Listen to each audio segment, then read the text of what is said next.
Olá, boa noite. O Revista do Esporte está no ar, 29 de dezembro. E faltam 2 dias para terminar esse 2021, então vamos juntos nessa que é a última edição do Revista do Esporte desta temporada. E o papo aqui hoje, vocês sabem, é com meus parceiros Roberto Rivelino e Arnaldo Ribeiro, que vocês estão vendo aí. Vamos falar bastante do que vimos acontecer pelos gramados recentemente. Vamos aproveitar também para fazer algumas projeções para o ano que está perto de começar. Muito boa noite, Rivelino. Muito boa noite, Arnaldo Ribeiro. Boa noite. Boa noite. Bom, é o seguinte, o Palmeiras campeão da Libertadores terá pela frente o Mundial de Clubes. Arnaldo e Riva, eu quero saber se esse torneio será diferente do último, em que o Verdão terminou em 4º lugar, com derrotas aí para o Tigres do México e o Al-Ahly do Egito. Dessa vez o time de Abel Ferreira, que a gente vai ver aí, terá descanso, férias. Isso ajuda. O Chelsea vai ser um adversário diferente também. O que vem pela frente, Arnaldo Ribeiro? Vladir, não dá para ser pior que aquele, né? Perdeu tudo. Perdeu. E acho que a preparação agora é diferente, como você falou. Não vai emendar o Brasileirão com o Mundial, como foi na temporada passada. Tem digamos, a manutenção do treinador com uma reformulação com alguns jogadores mais jovens chegando. E tem essa situação que para o europeu, você falou do Chelsea, possível adversário numa final, é diferente, porque o europeu normalmente joga esse Mundial naquele janeiro, dezembro, quando ele tem não tem o conflito com a Champions League. É verdade que o Chelsea vai jogar com o Lille um pouquinho mais para frente depois do término do Mundial, mas talvez não esteja completamente envolvido com a competição. Mas depende mais do Palmeiras, sobretudo, né, Riva, no primeiro jogo. Aquele acho que é o jogo, o desafio que a gente sempre fala. Já está marcado o primeiro jogo? É Tigre ou... Então, assim, provavelmente vai ser contra a equipe... A gente sempre acha que o mexicano vai passar. Dessa vez é o Monterrey. É o Monterrey. Mas acho que a situação é a seguinte. O primeiro jogo pro sul-americano é a obrigação, né? E o Palmeiras não soube lidar com isso da outra vez. Eu acho que o primeiro jogo aniquilou o Palmeiras da competição toda pela derrota contra o Tigres. Você acha que o Palmeiras é um time... Eu acho mais preparado. Eu vejo o Palmeiras, que nem o Arnaldo falou, eu vejo o Palmeiras melhor, com mais possibilidade. Mas o primeiro jogo é que incomoda. Eu acho que impressionante, parece que se passar pelo jogo, eu acho que vai pegar um Chelsea, que eu acho que o Chelsea, quem está mostrando que eu estou vendo, é um time forte, tem qualidade. Mas eu vejo, olha, desse ano eu acredito um pouco no Palmeiras, que pode agora, mas é que nem o Arnaldo Eu quero falou. saber o seguinte, Rivelino, você com toda a sua cancha, na verdade, quando a gente fala, porque na verdade essa história do Mundial, o que vem à baila realmente é se a gente tem café no bule, como diriam alguns, para enfrentar. Quando você olha o nosso futebol, não só o Palmeiras, de uma maneira geral, a gente está devendo, não está? Aí fica devendo muito. E aí eu acho que por mais que a gente seja... E graças a Deus, tomara que acabe o ano logo também, né? Graças a Deus, é o último programa do ano. Mas que acabe porque para a gente ver, ter outros olhares, né, para o ano que vem, o outro futebol mais diferente, mais bonito, não ficar dependendo só de 2 times jogando futebol e brigando para ser campeão. E torceu. Mas Vladir, eu vejo o Palmeiras realmente tem condição. Eu, sinceramente, apesar que você vê o futebol fora, o inglês, para mim, atualmente, para mim é o melhor futebol. Eu adoro ver o futebol inglês. A maneira, a qualidade, a dinâmica de jogo, eu adoro ver. E a qualidade técnica também, jogadores fantásticos. Agora, mas se o Palmeiras se preparar bem, o Abel danado fechar a casinha que ele tem essa característica, e se passar o primeiro jogo, né? Depois tem que ver quem vai encontrar. Esse negócio de fechar a casinha já dá uma ideia do tamanho do nosso futebol, né? Mas ele fechou a casinha aqui, ele foi campeão da Libertadores fechando a casinha. Vladir, acho que como o Riva falou, acho que a diferença aumentou mesmo, até pela condição financeira dos clubes europeus e tal. Acho que o brasileiro jogava mesmo de igual para igual, por exemplo, o Flamengo do Zico contra o Liverpool até na década de 80, o São Paulo contra o Barcelona na década de 90, mas aí, de uns tempos para cá, a diferença é muito grande. Como o Riva falou, é muito grande mesmo. Como é uma partida só, você pode, se o time está bem preparado, ter alguma surpresa, como aconteceu com o Corinthians, né, com o São Paulo, com o Internacional. Talvez o torcedor do Palmeiras não concorde com o que eu vou falar ou também se sinta desconfortável de ouvir isso. Mas se tem uma coisa boa, que acho assim, o Palmeiras teve de lidar com times que acho que ele até tinha noção de que eram melhores que eles, que ele tinha mais recursos, então isso já não deixa de ser um preparativo para uma competição grande como a que vai ter pela frente. E as má língua também, dizem, né, que eles não são muito interessados com o Mundial, esses clubes. Né? Desde que ele chega, não dá para ganhar. Ganha não é aquela como é que se diz, que é o principal alvo dele ser campeão do Mundial. Claro que eu acho que existe uma importância. Mas dizem, né, que ele chega lá, se ganhar, ganhou, se não ganhar, não ganhou. Né? A gente viu mesmo, foi o último, foi o Liverpool, não foi? Que ganhou do... O Liverpool ganhou do Flamengo. Do Flamengo, não foi? Foi. Mas foi um jogo sem graça. Bom, seguinte, vamos fazendo um rápido intervalo e na volta, entre outros temas, vamos ouvir o Riva falar sobre o campeão brasileiro desse ano. Em outras edições do Revista, aqui o nosso Camisa 10 se rendeu ao Galo. Veremos aí, antes de seguir com o nosso papo. Até já.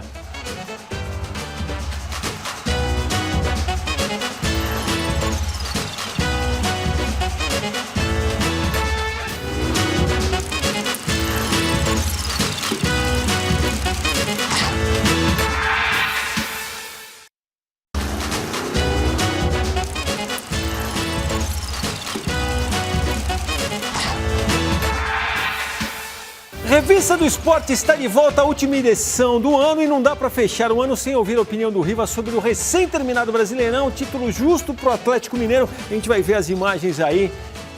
Em outros momentos, Rivelino, você já encheu o Galo de elogios. Mas foi. Parece que ele ficou líder de 38 rodadas.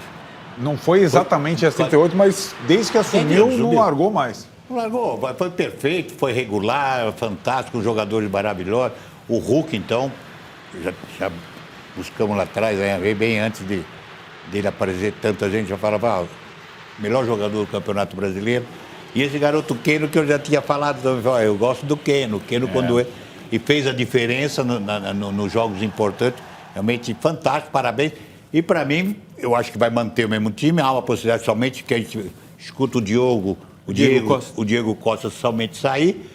Deve manter o mesmo time e é o time a ser batido. Esse sim vai ser o time a ser batido o ano que vem. Você falou, tá falado, Rivelino. Sabe uma outra coisa que eu acho bacana? Eu sei que o Riva concorda comigo, o Arnaldo vai concordar também. Bacana ver o futebol do Atlético, mas bacana ver a postura do time, né? E até aquela história que o Riva falava pra gente dias atrás, dessa coisa de hoje se pegar muito, ficar com a bola, toca pro outro, não sei o que lá. O Atlético é um time de pouco toque de lado. Não, e ele tem uma vantagem. Ou menos toque de lado do que os outros times. Sabe onde ele tem essa vantagem? Os 2 homens no meio de campo, ou os 3 homens no meio de campo, o Jair, mesmo o Alain, mesmo o Robão, são jogadores agudos. Que a bola dele sempre para frente, não é pouco do lado. Realmente um baita time. E o Cuca, parabéns ao Cuca, hein? Parabéns ao... E o Atlético, ele também, depois de 50 anos, ele festejar muito. Teve esse rebuscamento de... Teve. Eu acho que o título é tão incontestável, a temporada é tão incontestável que a gente começa a comparar com outros times que fizeram história mesmo recentemente. E eu vejo semelhanças. A temporada do Atlético é tão dominante como foi a do Flamengo em 2019. Então a gente falava, né? O Flamengo do Jesus, do Gabigol. O Atlético do Cuca e do Hulk. Né? E o que eles fizeram na temporada foi muito marcante. E talvez, assim, o Jorge Jesus e o time dele tenha sido mais espetacular em algum momento da temporada, mas, ao mesmo tempo, o Atlético foi mais constante. O Atlético... pouquinho só mais plástico, talvez, né? Mas acho que, assim, de acordo com a característica dos jogadores de cada time. Mas esse Atlético, como o Riva falou, dá prazer vê-lo jogar. E acho que teve uma questão, assim, que desde o estadual, que foi o título que o Atlético ganhou com menos brilho, empate com a América e tal, ele foi muito constante até o final do ano. Né? Ele ganhou o Brasileiro com sobras, ganhou a Copa do Brasil com sobras, foi eliminado na Libertadores com 2 empates com o Palmeiras. E o maior jogador da história do Galo, que é o Reinaldo, ele falou que esse atleta é o maior atleta da história. Perfeito, né?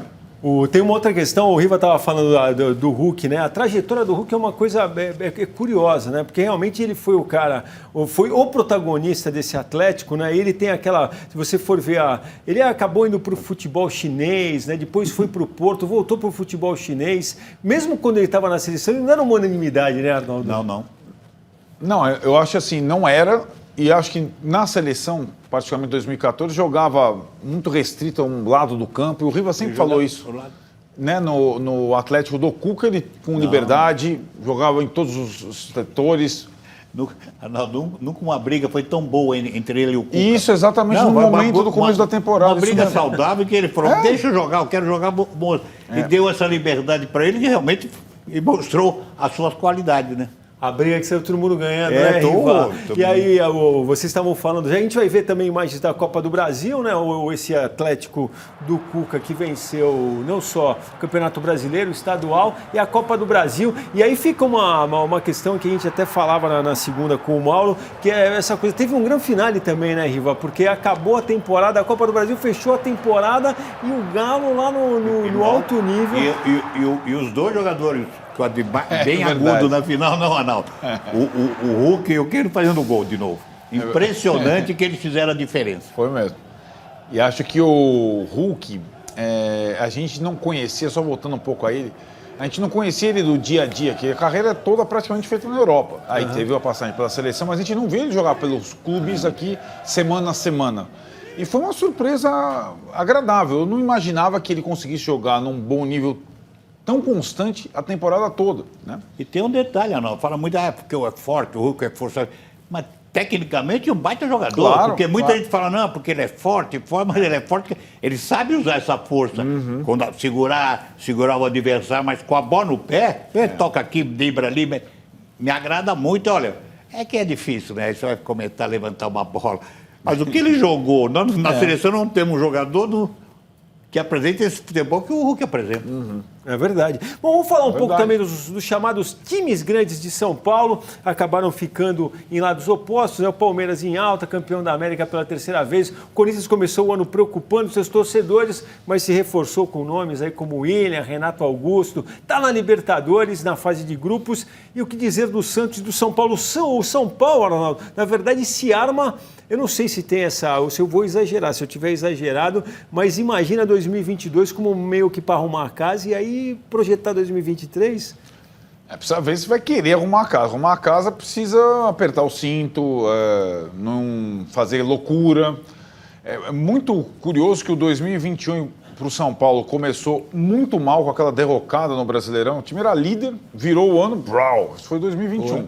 E acabou também num desespero, salvando o rebaixamento na última rodada. Teve um trechinho bom, foi o trecho do Campeonato Paulista, do título sobre o Palmeiras, e aí um pouquinho de brilho na Libertadores, a fase de grupo, mas só muito pouca coisa para o elenco que o São Paulo formou. E Arnaldo, só um detalhe, Vlá. E é preocupante para o São Paulino, né? É muito preocupante. Você vê, a gente não vê expectativa nenhuma do São Paulo. Você fala, não pode gastar, não pode fazer. O que vai fazer?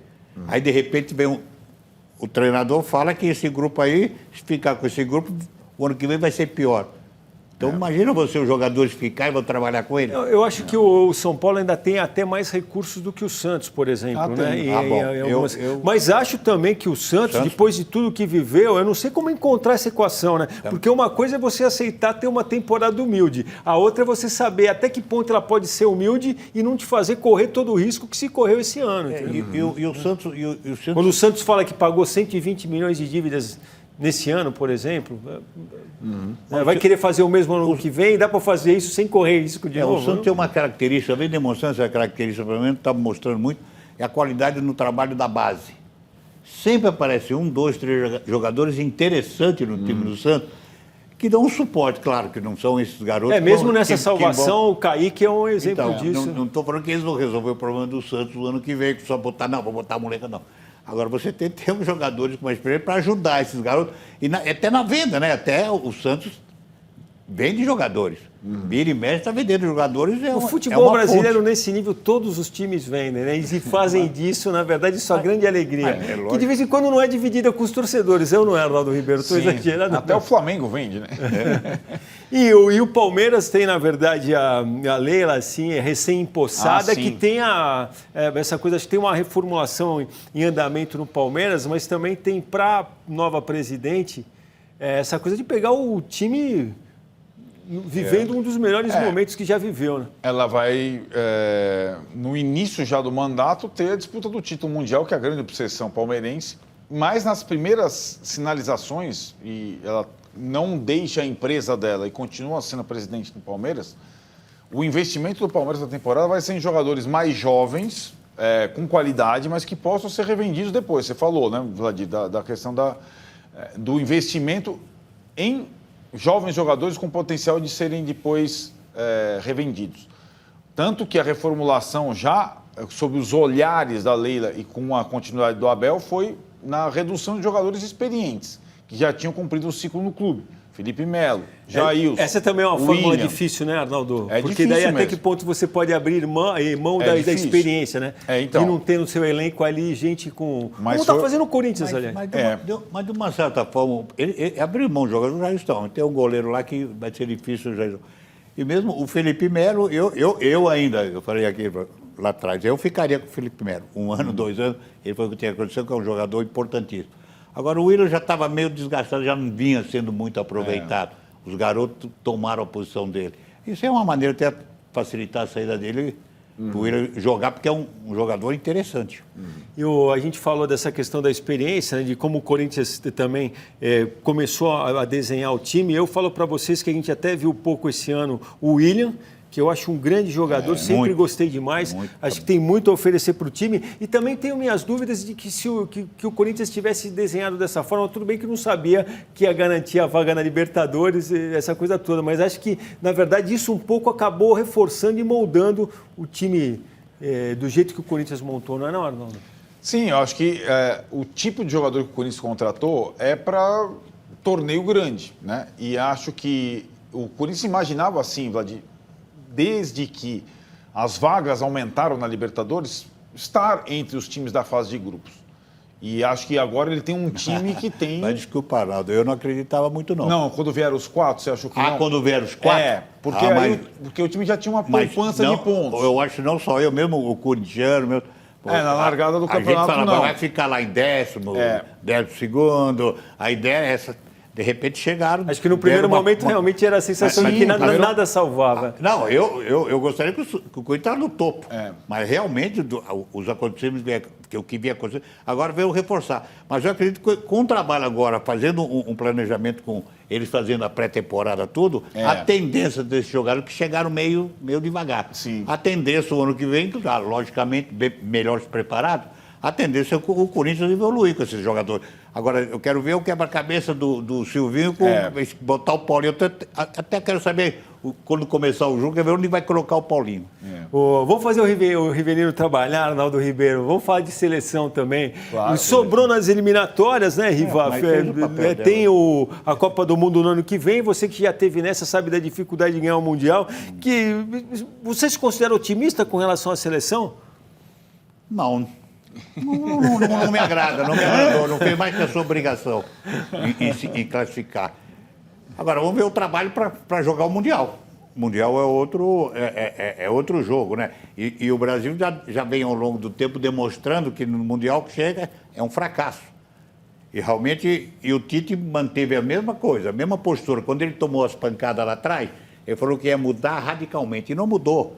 É a mesma coisa, o jeito de jogar, não muda praticamente nada. Até agora a gente não sabe quem é o 9, apesar ou não ter 9, então tudo bem, hoje está na moda, né? Você jogar com 9, mas que faça a seleção jogar. Não me agrada, jogou um joguinho mais ou menos, ou outro ali bem, jogou um jogo bom que eu gostei quando foi com o Uruguai. Para mim foi um dos melhores, que jogou um bom futebol, mas no modo geral, não é uma seleção que me dá confiança. Para assim, não, a seleção vai ser campeão. Sabe que o Brasil sempre é favorito quando chega uma Copa. Eu acho que a essa altura do campeonato já é exagero falar que chega como favorito sempre. Não, né? mas isso que eu estou falando. Não, isso que eu estou falando, mas sempre mais. Eu vejo dificuldade. Pode ganhar? Sem dúvida, tomara que ganhe. Eu estou torcendo para que ganhe, mas eu tenho minhas dúvidas. Vou esperar esperar mais para frente os amistosos, ver se faz uns amistosos mais fortes, né? Não sei se tem essa condição de jogar contra... É difícil, hein? Difícil. Mas é Você acha que foi exagero meu dizer que essa condição de favorito, na verdade, ela vai se esmorecendo, Arnaldo Ribeiro? Não é nenhuma coisa de... Eu acho... Não é que vai esmorecendo, mas eu acho que tem mais candidatos do que tinham antes. A gente fala, Alemanha, Brasil, Itália... Tal. Hoje você tem mais candidatos. A França passou a ser uma seleção que é sempre cotada. Então você tem mais possibilidades.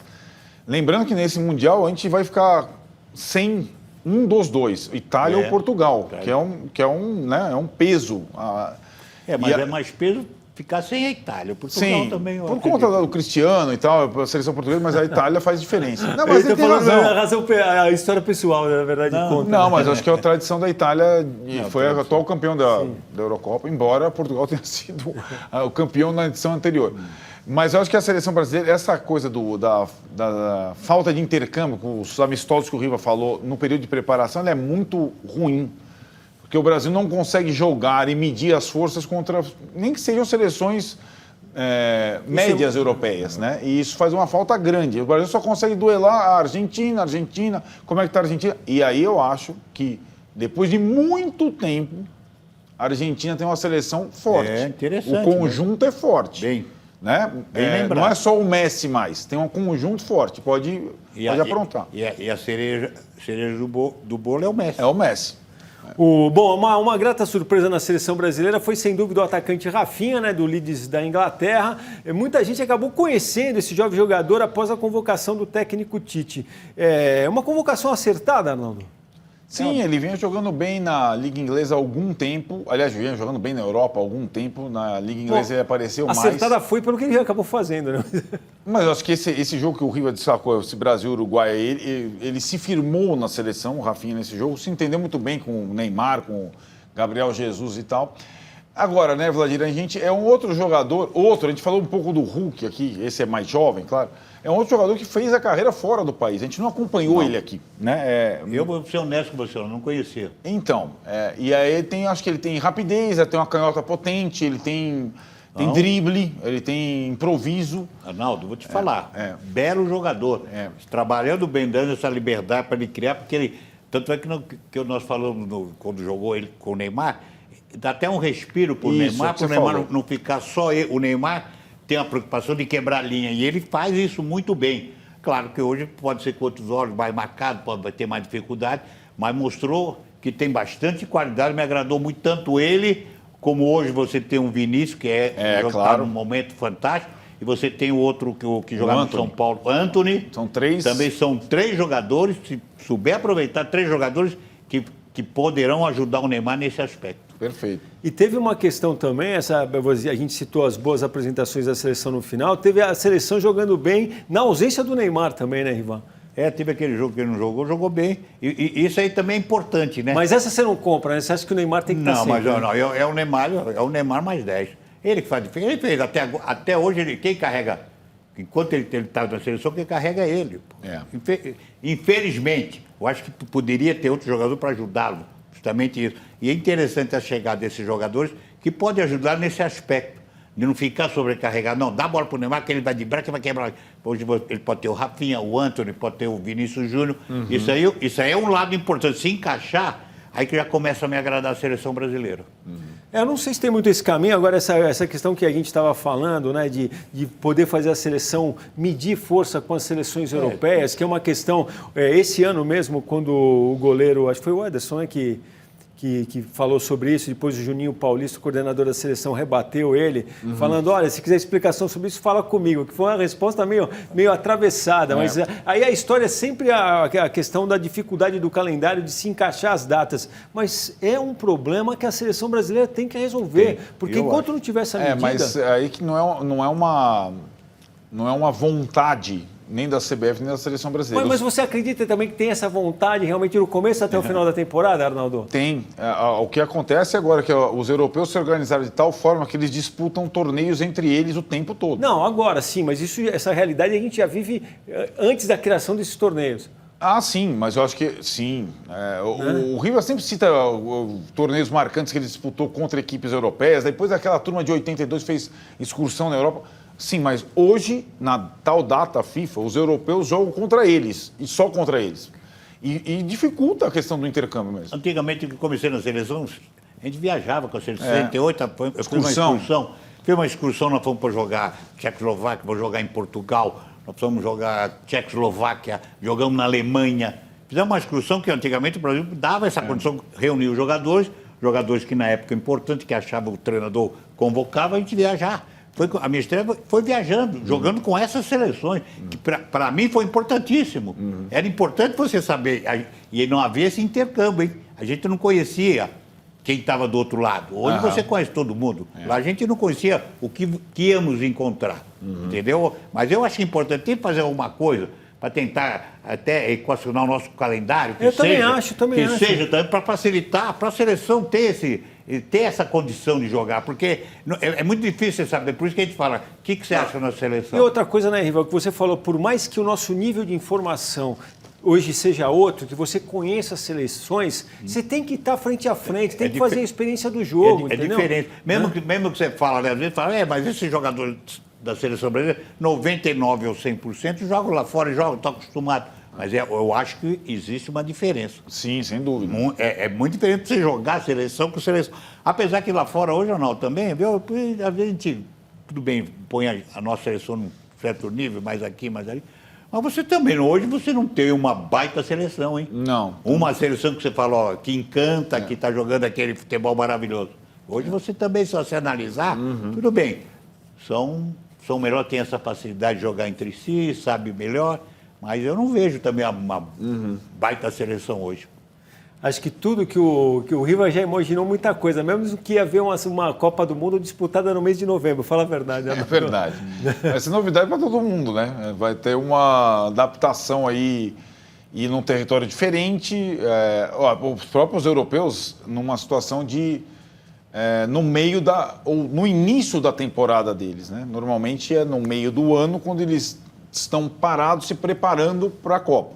Agora já vai ter começado a temporada europeia, eles já estão jogando nos clubes deles, vai parar, vai ter a Copa no Catar, em relação à temporada brasileira, vai estar no fim da temporada brasileira, né? O Campeonato Brasileiro acaba antes da Copa e aí finaliza a temporada com a Copa do Mundo. E eu acho que é até pior, você acabar fisicamente você está desgastado.